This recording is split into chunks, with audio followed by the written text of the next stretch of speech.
Today I'm going to be talking about the engine cover I have on my TC. The tC2 and 2.5s do not come with engine covers. You can find an engine cover from a compatible engine if you do a search for 2AR-FE. You'll find that the Camry and the RAV4s both have engine covers that will fit, since they are the same engine. Now this one is from a Camry. This is a design that a lot of people don't like because of how small it is, but I honestly got this just to cover and protect the wiring harness back here from rodents that like to chew on them. I actually apply a anti-rodent spray to the underside to keep them from coming in here during the winter when the engine's warm, because this is soy based and they will gnaw at this down into the wires.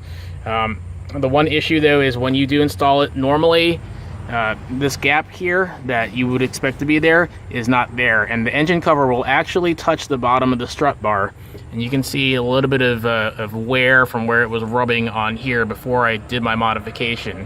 Now it doesn't matter if you have the DC Sports, a Cusco, or even the TRD strut bar. It's going to sit so high it will rub and touch, and basically if you want to take this off or on, you will have to actually remove the strut bar. With this modification, you can take the engine cover off without having to remove the strut bar. I'm going to go ahead and pop the cover off now and show you how to do that. Alright, I got the engine cover off. Actually, you can see there's some extra tape here and here from where Toyota had to replace the harness and then tape it back up. I'm annoyed still that they use soy-based wire coverings, including some other manufacturers, to be green. I'm fine with being green, but the rodents like to eat it, and especially in the wintertime when it's cold out, there's a nice warm engine with food sitting on top of it. So actually this is what I ended up finding, and it seems to be working pretty well, but I needed somewhere to apply it, which is why I got the engine cover. So I'm going to apply it to here before I put the cover back on. But before I go there, let's go ahead and show you what the modifications that I made. So you can see there are 3 posts that are going to connect to this piece here, this one here, and this one here, which is, if you note, is actually sitting lower. So this post here is going to be higher than this one, and we're going to leave this one alone. We only want to modify these 2 pieces here. Now if you look, I'm going to rotate it here, there is a piece of plastic here that's horizontal, and it used to be the same thing here, and then this reached up higher. And when I say higher, I mean if I put this where it normally sits, you can see how much higher it used to be.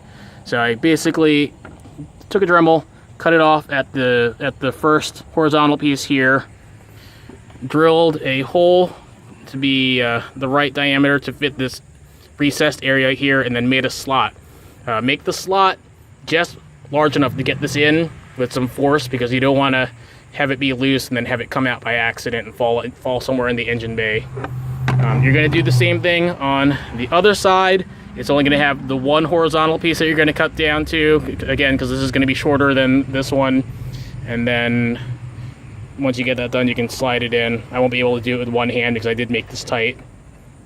Alright, so once you make those modifications, then the engine cover will fit, and you'll probably want to, again, slide it in this direction and then just pop it down over these posts. Now I don't know if this will work on the full-size engine covers. I am curious to know. So if you have a full-size engine cover and you have, you know, these horizontal pieces on it here as well, and it works out for you, please post in the comments below, and that way I'll just update my description saying that this will work on all the engine covers. So thanks for watching.